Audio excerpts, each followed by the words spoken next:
안녕하세요. 이종호무사입니다. 봄이 올 것 같은데 약간 밀당을 하고 있습니다. 그래서 아직까지는 날씨가 싸늘해서 감기 조심하셔야 될 것 같습니다. 저번 시간까지 해서요. 상속에 대해서 한번 살펴봤고요. 그리고 상속이 부수한 유류분해 문제 그거 살펴봤었습니다. 그래서 오늘은 다른 주제로 여러분들 좀 궁금해하시는 사항이나 그리고 세무 쪽으로 관련해서 우리나라 자영업자가 되게 많으시죠. 600만에 입박하고 있는데 그분들의 좀 관련된 걸 뭐가 있을까 한번 연구를 해보다가 권리금 쪽 새로 신설된 규정도 있고 해서 그쪽 한번 살펴보는 시간을 갖도록 하겠습니다. 권리금 하면요, 예전부터 민법에 무언가 권리금에 대한 규정이 있을 것 같은데 사실 전혀 없었습니다. 그래서 관습으로만 인정되고 상거래상으로만 인정되는 거지 어떤 구체적으로 권리금에 대한 권리 분쟁을 해결하기 위한 법 조항이 없었습니다. 그래서 거기에 좀 분쟁이 많다 보니까 이번에 새로 신설된 조항이 있어서 한번 살펴보도록 하겠습니다. 그럼 권리금이 뭐냐? 그걸 먼저 한번 살펴봐야 될 것 같은데요. 솔직히 설명을 안 해드려도 권리금이라는 느낌은 오시죠. 이제 그걸 이제 유식하게 글로 쓰다 보니까 좀 달라 보이는데 일반적으로 영업시설 비품들의 유형물이나 그대로 그 상가를 넘겨받아서 같은 업종의 일을 할 경우에 이런 문제가 생기겠죠. 그리고 거래처, 신용, 영업사의 노하우, 거래처들도 그대로 인수하게 된다거나 이제 포용하게 될 때 이런 문제가 발생할 겁니다. 그리고 아무래도 제일 많이 발생하는 문제는 점포 위치에 따른 권리금이겠죠. 일반적으로 뭐 자리세, 뭐 바닥세 이런 말을 많이 쓰는데 우리 현실 속에서도 권리금으로 제일 많이 문제되는 부분은 이런 점포 위치에 따른 영업상의 이익으로 해서 권리금이 발생하는 경우가 많이 있을 겁니다. 물론 권리금이 꼭 반드시 있어야 되는 건 아니고요. 처음에 새로 건물이 지어진다거나 했을 때 뭐 건물에 대한 뭐 권리금이 없을 수도 있고요.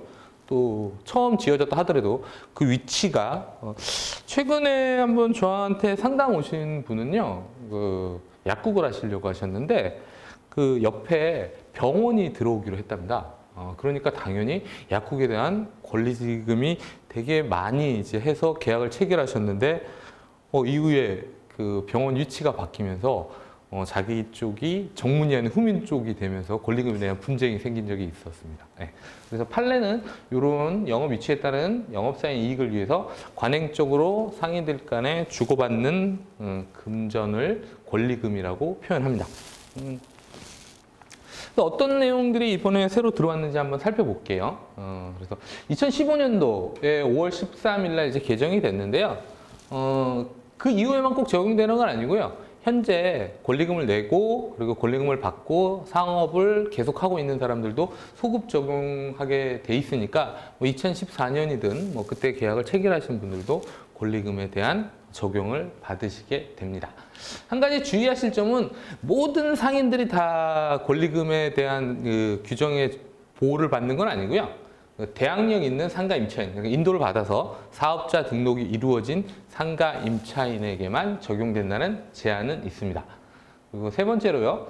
임대차 계약 종료 시까지만 유효하기 때문에 계약이 끝나버리면 그때는 이 법조항에 의한 권리금 주장을 할 수 없게 된다는 거. 시적 한계가 되겠죠.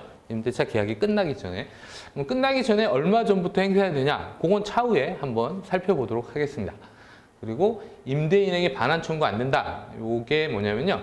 흔히들 권리금 보호를 못 받으시게 되시면 임대인에게 그 권리금을 청구할 수 있지 않냐. 이렇게 생각하시는 경우가 있는데 아까 말씀드렸듯이 권리금은 법적 근거가 지금까지 한 번도 없었습니다. 그래서 판례로만 인정돼 왔던 거기 때문에 차후에 가게를 나가면서 권리금을 못 받는다고 해서 임대인에게 청구할 수가 없는 게 원칙입니다. 그리고 이건 판례인데요. 임대인하고 임차인하고 계약을 체결하면서 권리금에 대해서 모든 권리금을 인정함이라는 문구로 계약을 작성한 겁니다. 그래서 임차인 말로는 이건 권리금을 보호받기 위한 조항 아니냐라고 했는데 판례 또한 모든 권리금을 인정한다는 것은 차후에 다른 임차인으로부터 권리금을 받는 것을 방해하지 않는다는 의미지 임대인이 그 권리금을 반환해 주겠다는 의미는 아니라고 해서 권리금에 대해서 조금 소극적인 입장을 취하고 있습니다. 다음 시간부터는 구체적인 권리금 조항에 대해서 한번 살펴보도록 하겠습니다. 네, 감사합니다.